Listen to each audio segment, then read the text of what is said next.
In this video, I want to write down the problem of binary classification in a mathematical form. So let's say I have some pictures over here. I want to give these two pictures to my computer. I want to train my computer on these two pictures,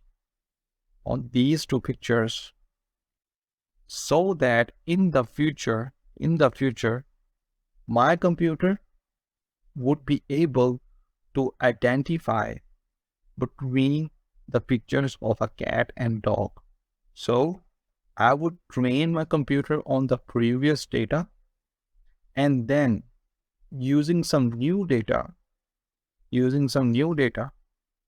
let's say it would be a completely new picture of a new cat, and I would give this new data to my computer and ask my computer, what do you think about this picture over here? And then based upon the training that we had given to our computer would identify that is this a picture of a cat or a dog. Okay, but the thing is we cannot just be talking about the boxes and writing those cat word dogs and cats and train. We have to come to some standard. We have to convert this into some kind of language, into some kind of notation that would be closer to our computer, because in the end we want to write a computer program that would do this task. We are going to represent our picture in a more mathematical way. So in mathematics, there is a concept called tuple.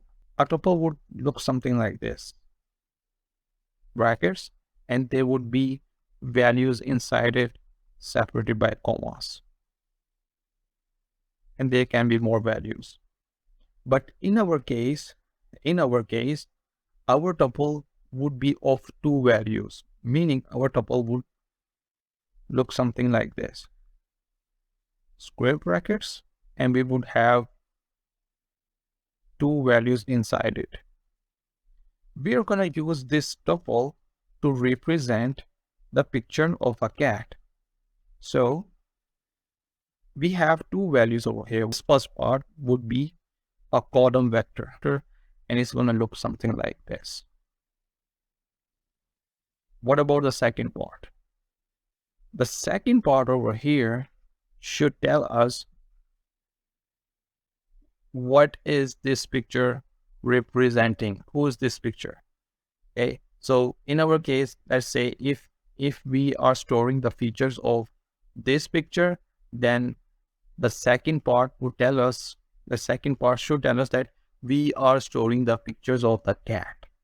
If we were storing the features of the dog in our column vector, then the second part would tell us that it is a picture. It is not a picture of the cat. Okay, so for example, if our column vector over here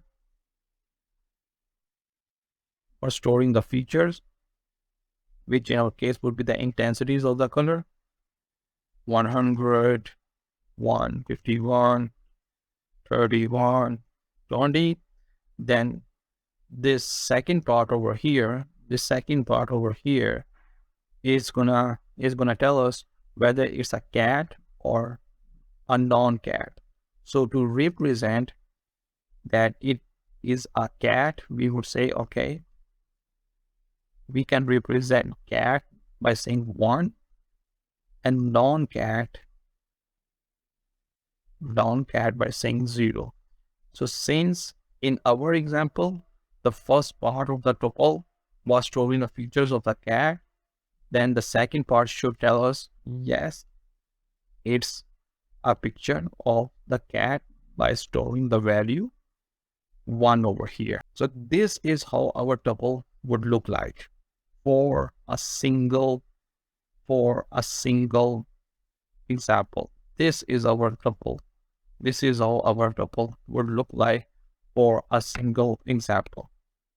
If we had, because the thing is that we need more examples, we need more instances, or we need more data points to train our computer. So there will be like thousands of pictures that our computer is gonna look through and learn the features in those pictures.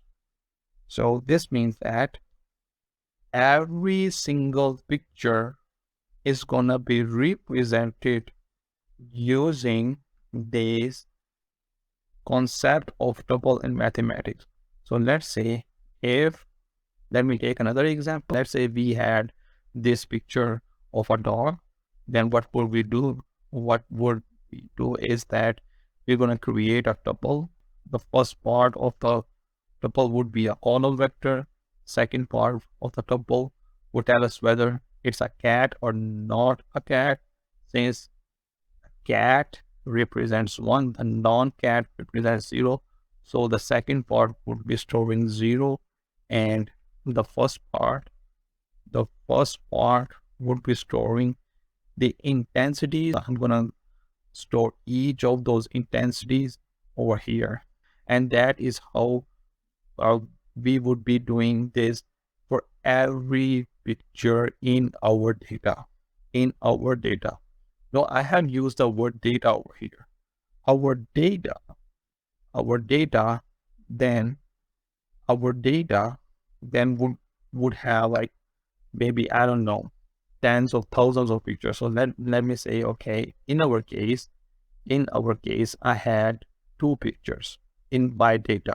I have just 2 pictures over here that I want to give to my computer so that my computer would train, and then in the future it would tell us whether for a new picture is a picture of a cat or not.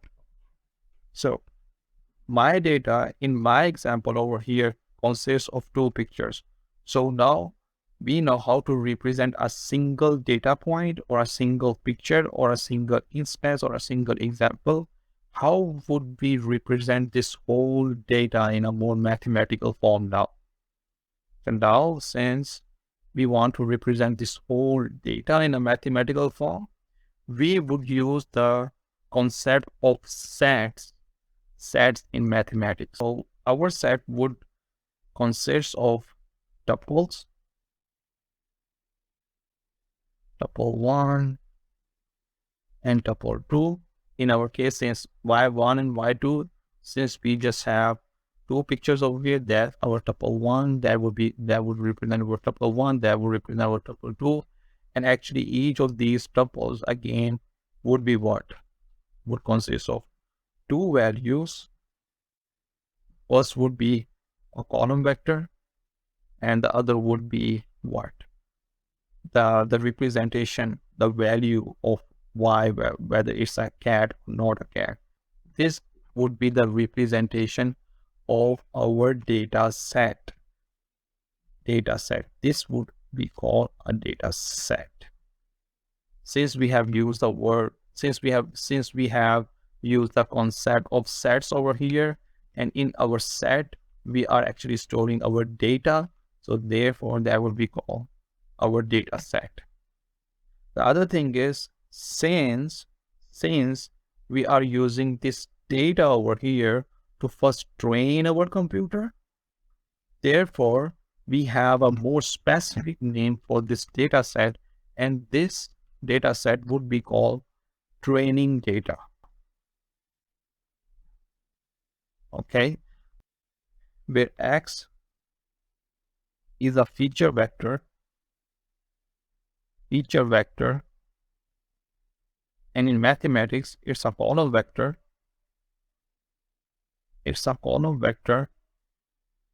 And more specifically, we write it that X belongs to a space of